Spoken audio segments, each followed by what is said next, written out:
नमस्कार विद्यार्थी मित्र हो. मॅथ्स क्लासरूम मध्ये आपणा सर्वांचं मनपूर्वक स्वागत. मी डी जे वाघ, श्री वसंतराव जयवंतराव देशमुख हायस्कूल कोल्हापूर. आज आपण 8th मॅथ्स मधील 8th chapter quadrilateral constructions and types continue करीत आहोत.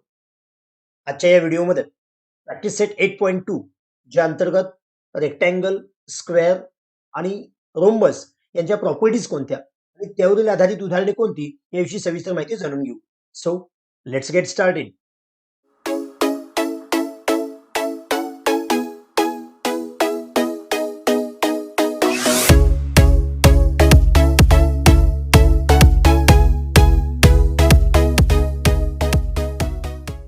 Okay students, at first rectangle विषयी थोडीशी माहिती जाणून घेऊ. रेक्टँगल कशाला म्हटलं जातं पहा. If all angles of a quadrilateral are right angles it is called a rectangle. जर एखाद्या क्वाड्रिलॅटरलचे सर्वचे सर्व अँगल राईट अँगल असतील तर त्याला आपण रेक्टँगल म्हणजेच काटकोन चौकोन अर्थात आयत असं म्हणतो. फिगर ऑब्झर्व केली तर लक्षात येईल हा जो क्वाड्रिलॅटरल PQRS आहे ज्यामध्ये angle P, angle Q, angle R आणि अँगल S हे सर्व कोण काटकोन आहेत म्हणजेच कॉन्ग्रंट आहेत. यालाच आपण रेक्टँगल असं म्हणतो. त्यामुळे रेक्टँगलची प्रॉपर्टी सांगत असताना फर्स्ट प्रॉपर्टी त्याच्या डेफिनेशन मध्येच आहे. Every angle of rectangle is right angle or equal असं आपण म्हणू शकतो. आपण एखाद्या क्वाड्रिलॅटरलची प्रॉपर्टी सांगत असताना त्याचे अँगल, त्याची साईड आणि त्याचे डायगोनल कसे आहेत हे सांगणं खूप महत्वाचं असतं. याचे अँगल सगळे कॉन्ग्रंट आहेत. जर आपण याच्या साईडचा अभ्यास केला, थोडीशी फिगर ऑब्झर्व केली तर लक्षात येईल याचे जे अपोजिट साइड्स आहेत त्या इक्वल दिसतात.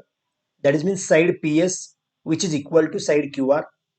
Same way side PQ which is equal to side SR. म्हणजे अपोजिट साइड्स इक्वल आहेत. The opposite sides of rectangle are congruent to each other असं आपण म्हणू शकतो. याच्या डायगोनलचं जर ऑब्झर्वेशन केलं तर लक्षात येईल हा जो डायगोनल PR आहे किंवा हा सेकंड डायगोनल QS आहे तो सुद्धा इक्वल असतो. म्हणजे इक्वल लेंथ नसतो, म्हणजे ते कॉन्ग्रंट असतात. हे डायगोनल एकमेकांना ज्या T या पॉइंट मध्ये इंटरसेक्ट झालेले आहेत या पॉइंटमुळे या डायगोनलचे इक्वल पार्ट होतात. That is means PT which is equal to TR, also QT which is equal to TS. म्हणजे आपण असं म्हणू शकतो the diagonals of rectangle bisect to each other. They are congruent also bisect to each other. म्हणून आपल्या पुस्तकामध्ये ह्या ज्या प्रॉपर्टी आहेत ते कशा दिलेल्या आहेत पहा. फर्स्ट प्रॉपर्टी आपल्याला अशी सांगितलेली आहे, opposite sides of rectangles are congruent. रेक्टँगलच्या अपोजिट साइड्स कॉन्ग्रंट असतात. अँगल्स सगळे कॉन्ग्रंट आहेतच, ते डेफिनेशन मध्ये दिलेलं आहे, त्यामुळे स्वतंत्र प्रॉपर्टी सांगितलेली नाहीये. डायगोनलच्या बाबतीत दोन प्रॉपर्टी सांगितलेल्या आहेत. फर्स्ट प्रॉपर्टी अशी सांगितलेली आहे, diagonals of rectangles are congruent. आणि सेकंड प्रॉपर्टी अशी आहे, diagonals of rectangle bisect to each other. म्हणजे डायगोनल्स कॉन्ग्रंट पण असतात आणि एकमेकांना बायसेक्ट करतात. याच पद्धतीने स्क्वेअरची माहिती थोडीशी जाणून घेऊया. Square, if all sides and all angles of a quadrilateral are congruent it is called a square. ज्या क्वाड्रिलॅटरलचे सर्व साइड आणि सर्व अँगल कॉन्ग्रंट असतात किंवा इक्वल असतात त्याला आपण स्क्वेअर असं म्हणतो. याचाच अर्थ साइड आणि अँगलच्या बाबतीत ह्या दोन प्रॉपर्टी आपल्याला डेफिनेशन मध्येच मिळाल्या. फिगर जर ऑब्झर्व केली तर हा जो क्वाड्रिलॅटरल ABCD दिसतो ज्यामध्ये याचा प्रत्येक अँगल हा राईट अँगल आहे म्हणजेच तो कॉन्ग्रंट आहे.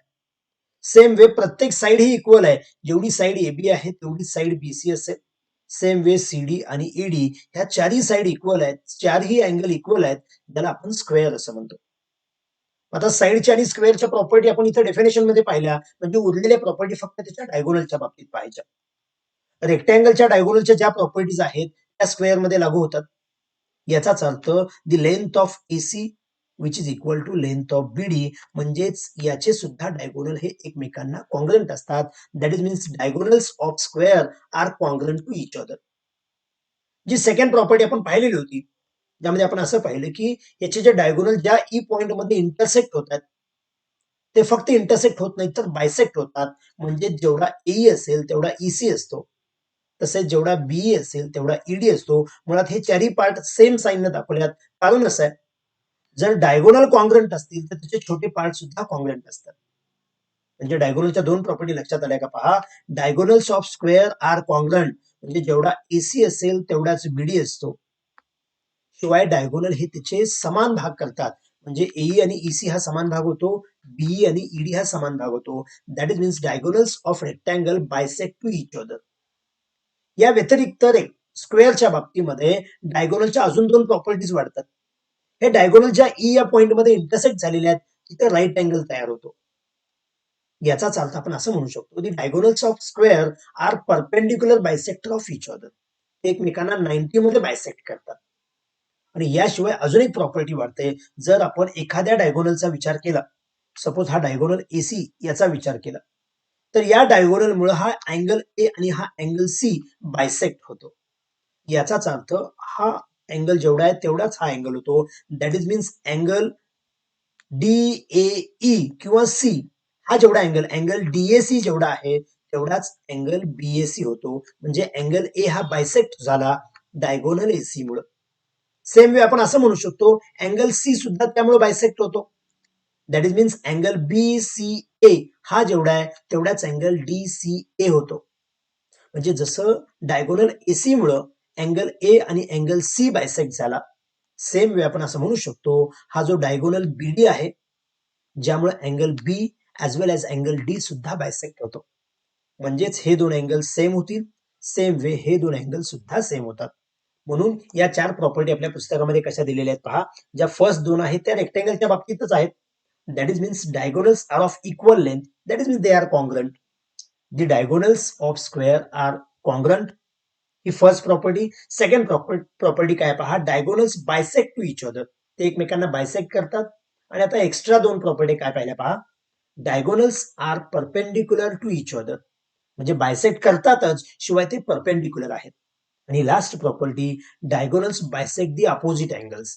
जसं हा डायगोनल एसी जो आहे तो अँगल ए आणि सी ला बायसेक्ट करतो, किंवा डायगोनल बीडी जो आहे तो बी आणि डी या अँगलना बायसेक्ट करतो. म्हणजे ह्या चारही प्रॉपर्टी डायगोनलच्या बाबतीत आहेत. आणि साइड आणि अँगलच्या बाबतीत जी प्रॉपर्टी आहे ती डेफिनेशन मध्येच आहे. That is means all sides are congruent, also all angles are congruent. या दोन प्रॉपर्टी सुद्धा आपण सांगू शकतो. याच पद्धतीने रोम्बसच्या प्रॉपर्टी थोड्याशा स्टडी करूया. रोम्बस कशाला म्हटलं जातं पहा. If all sides of a quadrilateral are of equal length, that is means congruent, then it is called rhombus. त्या क्वाड्रिलॅटरलचे सर्व बाजू इक्वल लेंथनं असतात, ज्याला आपण रोम्बस असं म्हणतो. फिगर जर ऑब्झर्व केली तर लक्षात येईल हा जो quadrilateral E F G H आहे, ज्यामध्ये side E F, side F G, side G H आणि side H E, all the sides are of equal length. म्हणजे साइडची प्रॉपर्टी इथे आपल्याला मिळाली. जर आपण याच्या अँगलचा विचार केला तर याचे सगळे अँगल इक्वल नसतात.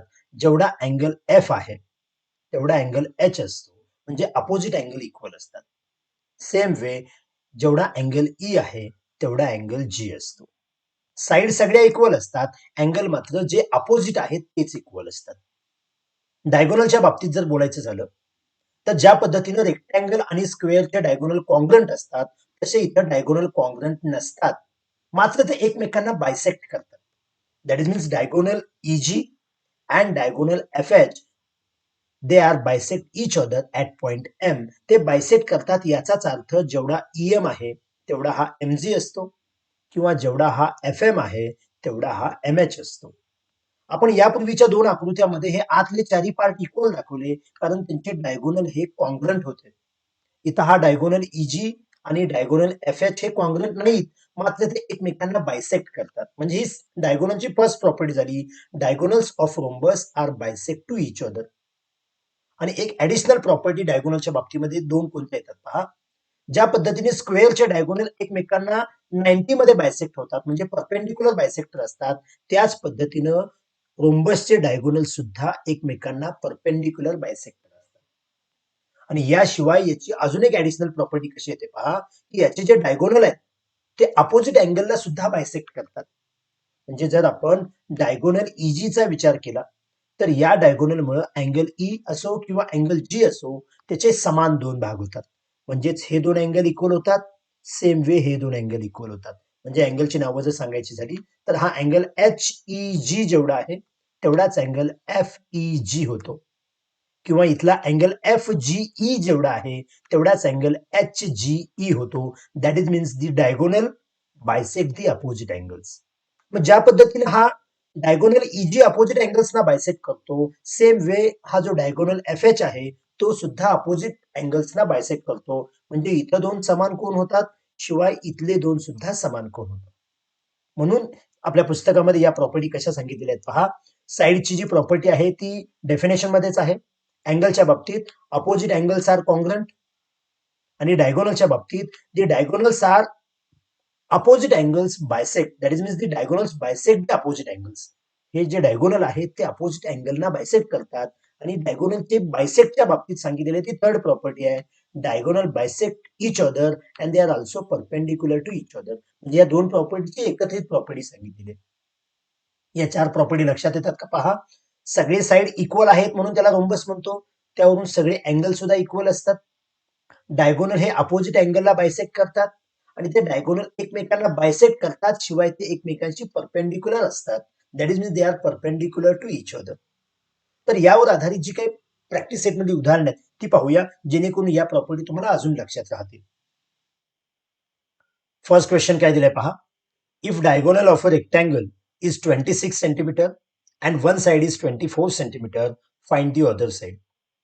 एका रेक्टँगलचा डायगोनल जो आहे तो 26 सेंटीमीटर आहे आणि त्याची एक साइड 24 सेंटीमीटर दिलेली आहे आणि आपल्याला दुसरी साइड विचारलेली आहे. आपल्याला मांडणी सोपी जावी म्हणून एखादी फिगर ड्रॉ करायची. मी तर ऑलरेडी एक फिगर काढलेली आहे. सपोज हा जो रेक्टँगल आहे हा एबीसीडी रेक्टँगल असेल, त्यामध्ये डायगोनलची जी लेंथ आहे ती 26 सेंटीमीटर. हा जो डायगोनल एसी आहे तो 26 सेंटीमीटर आहे. वन साइड, सपोज याची ही जी लेंथ म्हणजेच वन साइड जी 24 सेंटीमीटर आहे आणि आपल्याला अदर साइड विचारलेली आहे, म्हणजेच ही एबी साइड विचारलेली आहे. आपल्याला क्वेश्चन मध्ये कुठेही एबीसीडी असा रेक्टँगल सांगितला नाही जो आपण कन्सिडर केलाय. त्यामुळे याचा आन्सर लिहित असताना सुरुवातीलाच ते स्टेटमेंट लिहूया. Let quadrilateral ABCD is a rectangle. आता हा रेक्टँगल आपण कन्सिडर केल्यामुळे याचा जो डायगोनल झाला तो एसी झाला. देअरफॉर आपण इथे म्हणू शकतो the length of AC that is means 26 centimetre and length of BC that is means the first side which is equal to 24 centimetre. आणि आपल्याला फाइंड आउट करायचं आहे दुसरी साइड, म्हणजेच एबी ची लेंथ आपल्याला फाइंड आउट करायची. रेक्टँगलचा प्रत्येक अँगल राईट अँगल असतो. म्हणजेच आपण फिगर ऑब्झर्व केली तर लक्षात येईल की हा जो राईट अँगल असल्यामुळं हा जो ट्रायंगल एबीसी तयार होतो तो राईट अँगल ट्रायंगल तयार होतो. म्हणजेच इथं आपण जर पायथागोरस अप्लाय केला तर आपल्याला डायगोनल माहित आहे, त्याचा बेस माहित आहे, म्हणजे हाईट मिळू शकते. म्हणजे 7th स्टँडर्डला आपण असं शिकलोय, in right angle triangle hypotenuse square which is equal to base square plus height square. त्या फॉर्म्युल्यानुसार आपण एबी ची व्हॅल्यू फाइंड आउट करू शकतो. म्हणून आपण पुढे असं म्हणायचं आहे, therefore in right angle triangle ABC by Pythagoras theorem,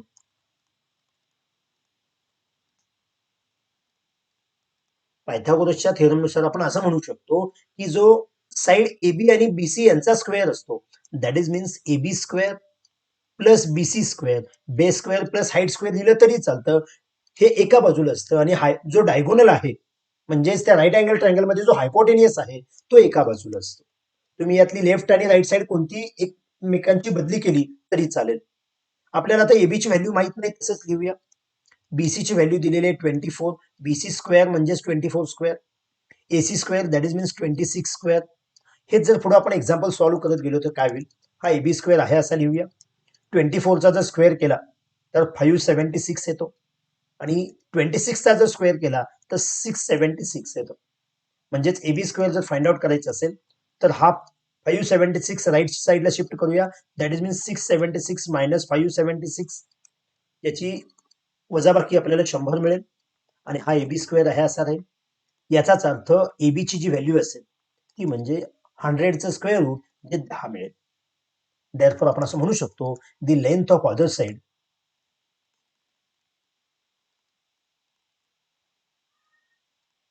which is equal to 10 centimetre. म्हणजे अतिशय साधा आहे, लक्षात घ्या. आपल्याला डायगोनलची लेंथ दिलेली होती, एक साइड दिलेली होती, म्हणजेच राईट अँगल ट्रायंगल मध्ये आपण पायथागोरस जर अप्लाय केला तर आपल्याला अदर साइड मिळाली.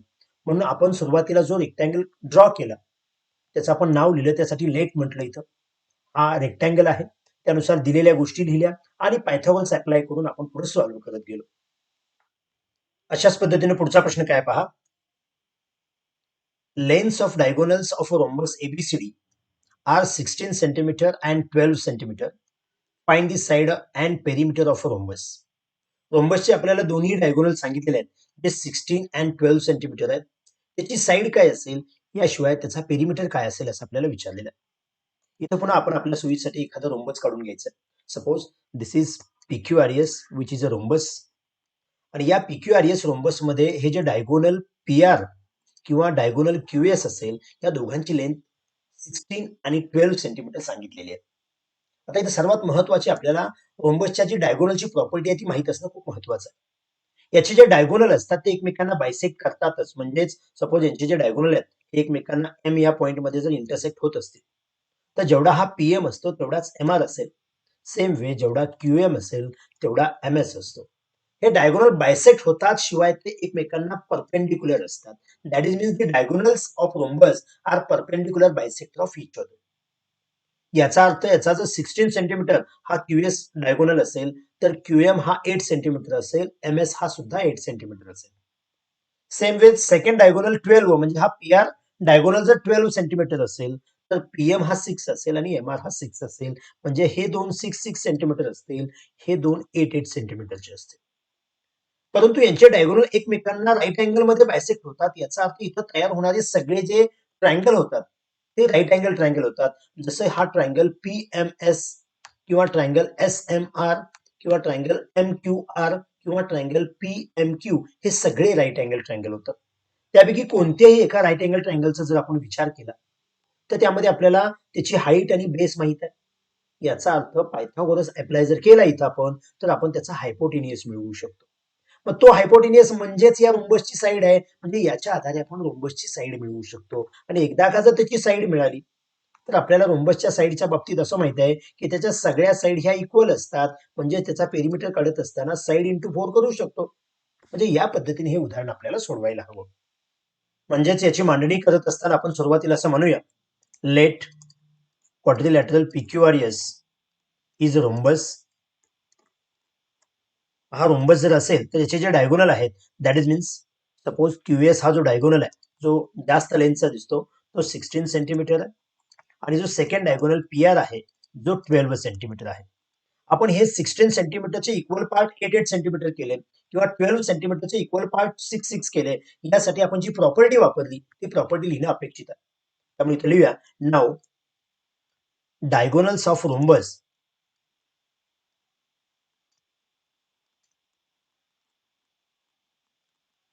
R perpendicular bisector of each other. म्हणजे नंतर सुद्धा पायथागोरस जेव्हा आपण वापरणार तेव्हा ते परपेंडिक्युलर आहेत हेही आता सांगितलं. आणि शिवाय आता हे जे समान दोन भाग करतोय त्यासाठी बायसेक्ट आहेत असं सांगतोय. That is means the diagonals of rhombus are perpendicular bisector of each other. याचाच अर्थ त्याचे डायगोनल हे परपेंडिक्युलर पण असतात आणि एकमेकांना बायसेक्ट करतात. बायसेक्ट करतात याचाच अर्थ आपण असं म्हणू शकतो, जर PM ची लेंथ फाइंड आउट करायची असेल किंवा MR ची फाइंड आउट करायची असेल तर हा PM आणि MR या संपूर्ण PR चे हाफ आहे. That is means half of PR. पण PR म्हणजेच आपल्याला 12 सेंटीमीटर दिलाय. That is means half of 12 which is equal to 6 centimetre.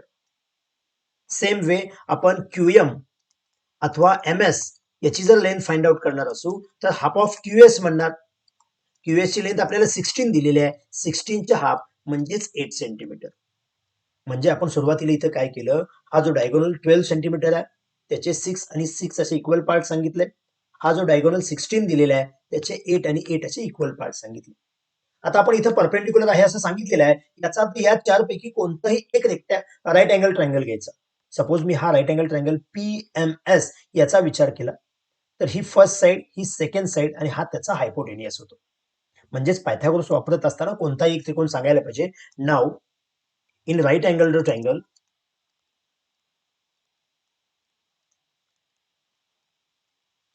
PMS by Pythagoras theorem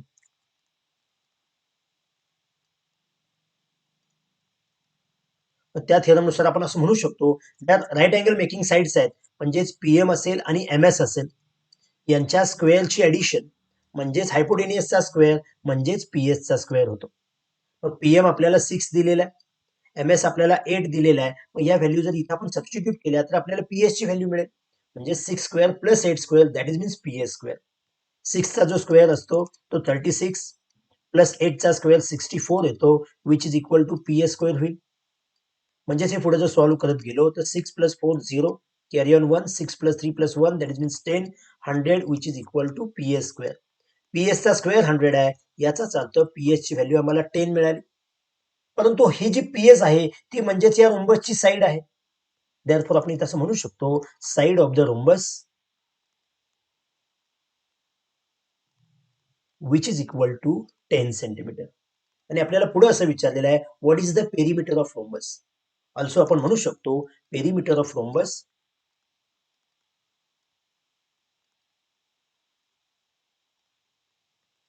रोम्बसच्या सगळ्या साईड सेम असतात याचाच अर्थ जी साईड एक आहे त्याला जर आपण 4 ने मल्टिप्लाय केलं तर सर्वांची बेरीज मिळते ज्याला आपण पेरिमीटर असं म्हणतो. याचाच अर्थ 4 × 10 which is equal to 40 centimetre is the perimeter of the square sorry rhombus. Next question काय पहा. Find the length of diagonal of a square with side 8 centimetre. स्क्वेअरचा डायगोनल आपल्याला विचारलेला आहे जर त्याची साईड 8 सेंटीमीटर असेल. इथं एक स्क्वेअर काढून घेतलेला आहे. Suppose this is square ABCD ज्यामध्ये साईड 8 सेंटीमीटर आहे. स्क्वेअरच्या सगळ्या साईड ज्या असतात त्या इक्वल असतात that is means AB BC CD आणि एडी ह्या सगळ्या साईड ज्या असतील त्या 8 सेंटीमीटर असतील. आणि आपल्याला डायगोनलची लेंथ विचारलेली आहे. स्क्वेअरच्या डायगोनल कॉन्ग्रंट असतात म्हणजे एसी किंवा बीडी यापैकी एक डायगोनल आपल्याला फाइंड आउट करायचं. स्क्वेअरचे सुद्धा प्रत्येक अँगल राईट अँगल असतात. याचा अर्थ आपण कोणत्याही एका ट्रायंगल मध्ये पायथागोरस जर अप्लाय केला तर आपल्याला एसी मिळू शकतो. म्हणून इथं यापूर्वीच्या उदाहरणासारखं लिहायचं आहे let quadrilateral ABCD is a square. तो स्क्वेअर आहे याचाच अर्थ त्याची जी साईड एबी असेल किंवा बीसी सीडी आणि ईडी या सगळ्या ज्या साईड आहेत त्या 8 सेंटीमीटरच्या असतील. म्हणून आपण राईट अँगल ट्रायंगल एबीसी मध्ये जेव्हा पायथागोरस वापरणार त्यासाठी इथे लिहायचं therefore in right angle triangle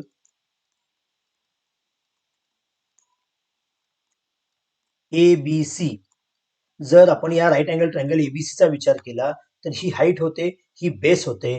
height square plus base square that is means hypotenuse square. Therefore आपण इथे पुढे म्हणायचं आहे बाय पायथागोरस थेरम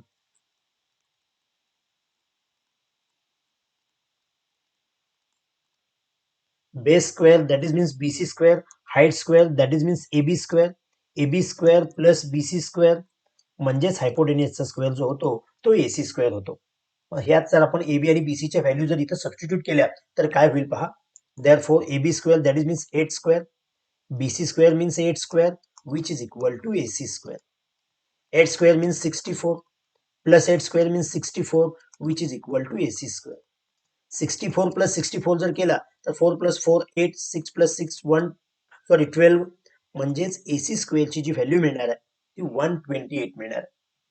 मग 128 हा कोणाचा परफेक्ट स्क्वेअर नाहीये याचाच अर्थ एसी ची व्हॅल्यू फाइंड आउट करत असताना आपल्याला 128 चा स्क्वेअर रूट फाइंड आउट करायला हवं. आता 128 चा स्क्वेअर रूट फाइंड आउट करत असताना आपण त्याचे फॅक्टर्स पाडायचे पण इथं आपल्या लक्षात आले की 64 चा ट्वाइस आहे. याचा अर्थ इथं आपण डायरेक्ट जरी असं लिहिलं 64 × 2 तरी सुद्धा चालेल. मग 64चं जर स्क्वेअर रूट काढलं तर आपल्याला 8 मिळतं. 2चं स्क्वेअर रूट निघत नाही ते तसंच ठेवायचं. ज्याला आपण मिक्स्ड सर्ड असं म्हणतो जे 9th स्टँडर्ड मध्ये आपण शिकणार आहे. म्हणजे जेवढं शक्य आहे तेवढं आपण वर्गमूळ बाहेर घ्यायचं. म्हणजे हा एसी जो आपल्याला मिळेल तो म्हणजे 8√2 मिळेल. तर ही स्टेप तुमच्या लक्षात येत नसेल तर आपण काय करायचं त्याचे प्राईम फॅक्टर्स घ्यायचे. 128 जो नंबर आहे त्याचे प्राईम फॅक्टर्स घ्यायचे या पद्धतीनं आणि प्रत्येक दोन पेअर पैकी एक नंबर आपण घेतो.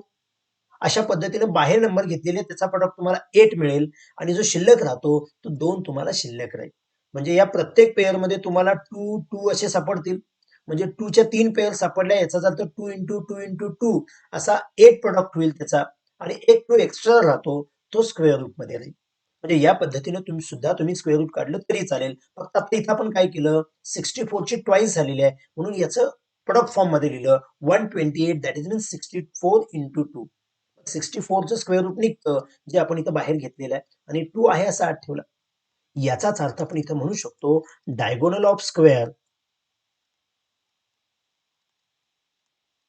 जो आपल्याला मिळालेला आहे तो म्हणजेच 8√2 आणि युनिट त्याचं सेंटीमीटर आहेच.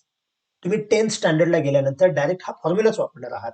तो फॉर्म्युला म्हणजे असा आहे, diagonal of the square which is equal to √2 into side. म्हणजे साईडला फक्त √2 न मल्टिप्लाय केलं की आपल्याला डायगोनल मिळतो. इथं तुम्ही क्रॉस चेक साठी उदाहरण पाहू शकता. इथं जसं साईड आपण 8 सेंटीमीटर पाहिलेले, इथं 10 सेंटीमीटर 12 सेंटीमीटर कोणतीही साईड घ्या, तुम्हाला जे फायनल आन्सर मिळणार आहे ते म्हणजे फक्त साईडला √2 न मल्टिप्लाय केल्यानंतर जे उत्तर येतं ते उत्तर इथं मिळेल. आता थोडासा वेगळा प्रश्न काय आहे पहा. Measure of one angle of rhombus is 50 degree. रोम्बसचा एक अँगल 50 डिग्रीचा आहे. Find the measures of remaining 3 angles. उरलेले अँगल आपल्याला विचारलेले आहेत. यासाठी पुन्हा आपण फिगर काढलेले इथं. Suppose this is rhombus PQRS. यामध्ये एक अँगल हा 50 डिग्रीचा आहे. सपोज अँगल Q हा 50 डिग्रीचा आहे. तर आपल्याला उरलेले म्हणजेच अँगल P, अँगल S आणि अँगल R हे अँगल विचारलेले आहेत. आपण रोम्बसच्या अँगलच्या बाबतीची प्रॉपर्टी अभ्यासलेली आहे. त्यामध्ये आपण असा अभ्यासले की याचे जे अपोजिट अँगल्स असतात ते कॉन्ग्रंट असतात. That is means angle Q which is equal to angle S. म्हणजे Q हा 50 डिग्रीचा असेल तर S अँगल सुद्धा 50 डिग्रीचा असतो. म्हणजे सुरुवातीला आपण direct S angle find out करू शकतो. सुरुवातीला ती स्टेप करून घेऊया. सुरुवातीला हा जो कन्सिडर केलेला रोम्बस आहे त्याचं नाव लिहू. Let quadrilateral PQRS is a rhombus. हा रोम्बस आहे असं आपण कन्सिडर करू, ज्यामध्ये आपल्याला अँगल Q दिलेला आहे. हिअर जो अँगल Q आहे तो 50 डिग्रीचा आहे. परंतु आपण आता असं म्हटलं की याचे अपोजिट अँगल इक्वल असतात. याचा अर्थ इथं म्हणू शकतो therefore angle Q which is equal to angle S because both are opposite angles and so they are congruent. म्हणजे Q आणि S दोन्ही पण 50 असतील because they are opposite angles. म्हणजे आपण याचं रिझन द्यायचं हे दोन अँगल का इक्वल आहेत, कारण ते अपोजिट अँगल्स आहेत. जरी पुढे रिझन देता येत नसेल तर आपण सुरुवातीला म्हणायचं आहे opposite angles are equal so angle Q which is equal to angle S and both are 50 degree. म्हणजे Q आणि S हे दोन्ही अँगल आपल्याला 50 डिग्रीचे मिळते.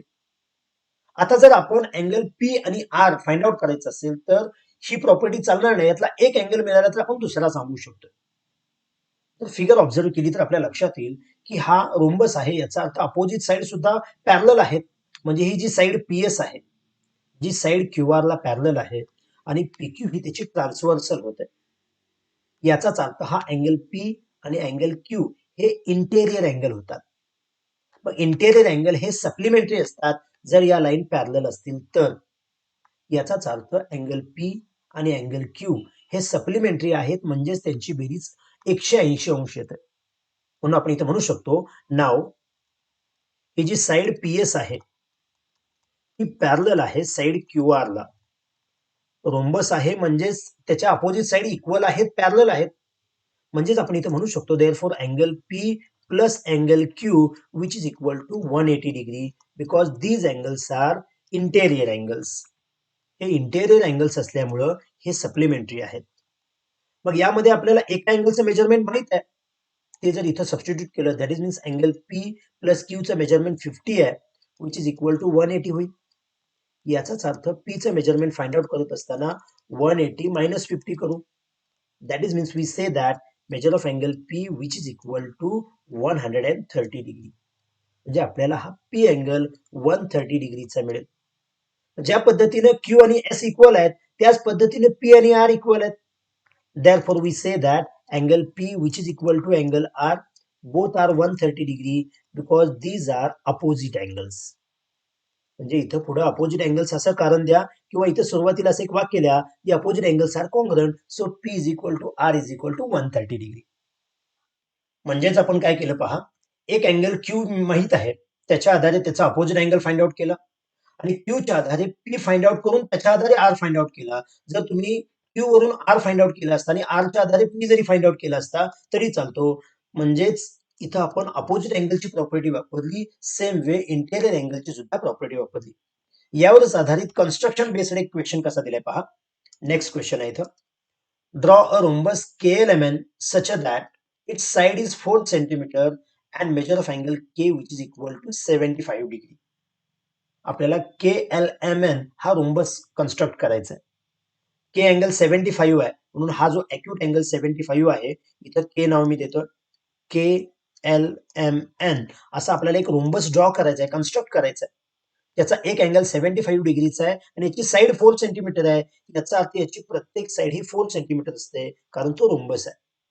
आता याची कन्स्ट्रक्शन करायची, याचाच अर्थ सुरुवातीला आपल्याला बेस 4 सेंटीमीटर घ्यायला हवा. त्यानंतर अँगल के हा 75 डिग्रीचा ड्रॉ करावा लागेल. त्यानंतर के पासून जो एन पॉइंट आहे तो 4 सेंटीमीटर आहे, म्हणजे बेस के एल मिळाला. त्यावरून आपण पॉइंट एन मिळवला आणि एन पॉइंट आणि एल पॉइंटच्या आधारे आपण एम पॉइंट मिळवू शकतो. म्हणून आता इथं कन्स्ट्रक्शन कशी करावी लागेल. सुरुवातीला आपण हा बेस के एल घेऊ. त्यासाठी रुलरच्या साह्यानं जो बेस के एल आहे तो मी इथे ड्रॉ करतोय, जो 4 सेंटीमीटर आहे. Base K L which is equal to 4 centimetre.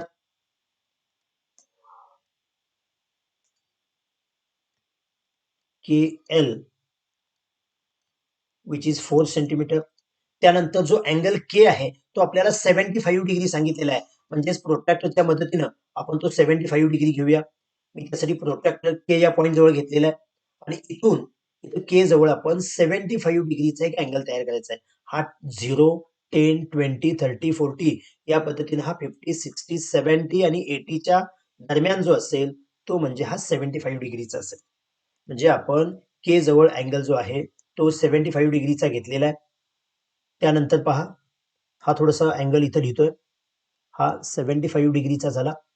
आता आपल्याला याच अँगलवर एन हा पॉइंट 4 सेंटीमीटर इतक्या डिस्टन्सवर आहे, म्हणजेच कंपासचा पुन्हा वापर करू आपण आणि या कंपासमध्ये आपण 4 सेंटीमीटर इतकं जर डिस्टन्स घेतलं तर याचा अर्थ असा होतो की या के पॉइंट पासून एन पॉइंट 4 सेंटीमीटर आहे.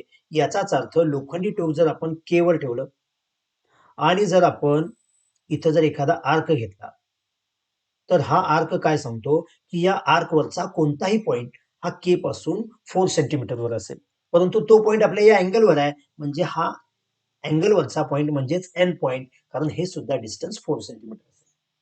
म्हणजे आपल्याला याचा बेस के एल मिळाला, एन पॉइंट मिळाला. आता राहिला फक्त एम पॉइंट.